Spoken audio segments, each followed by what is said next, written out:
ஒரு சாதாரண நடிகன் ஒரு மிகப்பெரிய ரசிகர் பட்டாலும் இந்த ரசிகர் பட்டாலும் ஒரு நாள் அரசியலாக மாறினா என்ன ஆகுன்றது தான் இன்னைக்கான இந்த வருஷத்துக்கான தேர்தலோட ரிசல்ட் வந்து காமிக்குது. இது ஒரு நடிகரோட கதையா அப்படின்னு கேட்டால் கிடையவே கிடையாது. இது ஒரு மிகப்பெரிய மாற்றத்தோட கதை. இது விஜயோட பயணம் சினிமால இருந்து பாலிடிக்ஸ் வர அதை எப்படி நம்மளோட யூபிஎஸ்சியோட கனெக்ட் பண்ணிக்கிறதுன்றது தான் இன்னைக்கான வீடியோ.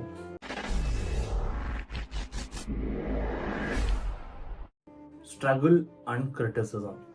இப்போது நம்ம பார்க்குற விஜய் ஒரு மாஸ் ஹீரோவாக இருந்தாலும் ஆனால் அவரோட ஆரம்பம் அப்படி இல்லை.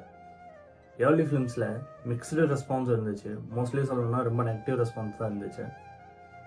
கிரிட்டிசிஸ் நிறைய பேர் பண்ணாங்க. அவரோட ஆக்டிங் வீக்காக இருக்குது, ஸ்ட்ராங் நல்ல அப்பியரன்ஸ் இல்லை, டான்ஸ் இல்லை, அப்படி இப்படின்னு ஏதோ சொன்னாங்க.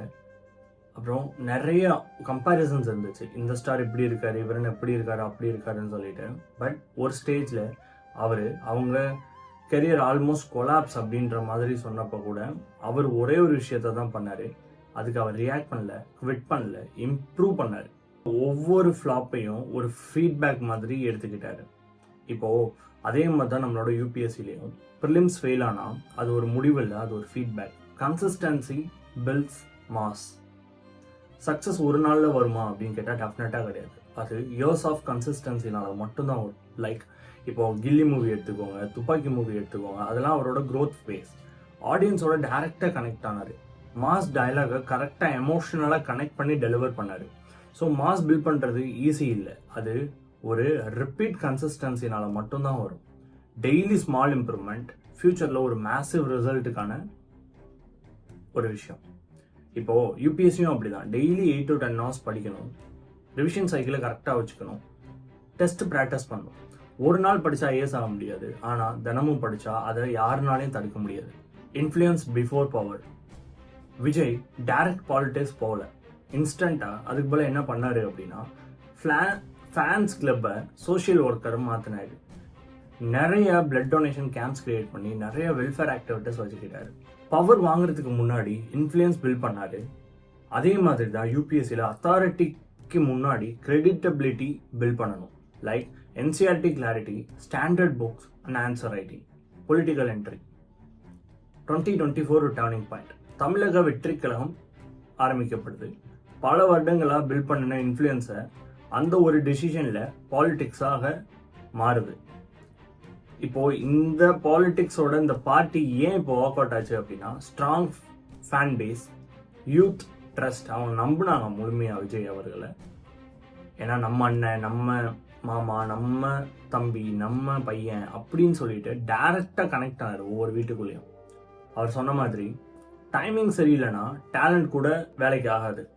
ஸோ அதுக்கு ஒரு மிகப்பெரிய ஒரு எக்ஸாம்பிளாக திரு கேப்டன் அவர்கள்லாம் நம்ம பார்க்க முடியும். இப்போ அவரை நம்ம வைரத்தை தொலைச்சிட்டோம், அது தொலைச்சிட்டோம் அப்படி இப்படின்னு சொல்கிறோம். பட் அவரோட ஏர்லி ஸ்டேஜஸில் அவர் எவ்வளோ ஸ்ட்ரகிள் இது பண்ணியிருப்பாரு அப்படின்றத நம்மளால் பார்க்க முடிஞ்சுது, தெரிஞ்சுக்க முடிஞ்சிச்சு. பட் இந்த டைம் விஜய் அவர்களுக்கு அப்படி நடக்கல. இதில் யூபிஎஸ்சி லெசன் என்னன்னா, அட்டெம்ப்ட் டைமிங் ரொம்ப ரொம்ப முக்கியம். இப்போ ப்ரிப்பரேஷன் மெச்சூரிட்டியாக இருந்தால் அட்டன் பண்ணுங்க, மார்க் ஸ்கோர் ஸ்டெபிலிட்டியாக இருந்தால் அட்டன் பண்ணுங்க, கான்ஃபிடென்ட்டாக அட்டன் பண்ணுங்க. பாலிடிக்ஸ் என்ட்ரியில் ஆனவுடன் அவருக்கு இருந்த மிகப்பெரிய பிரச்சனைகள் என்னென்ன?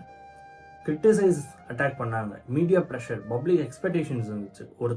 ஒரு தவறு பண்ணுனா போதும், அதுதான் ஹெட்லைனே.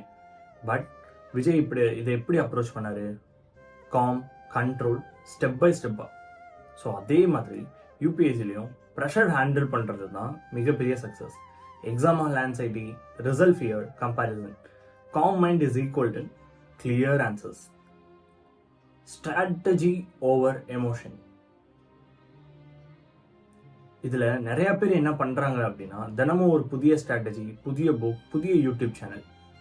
ஆனால் இப்போ விஜய் அவர்களை கம்பேர் பண்ணி சொல்கிறேன். Long term planning, silent observation, right execution.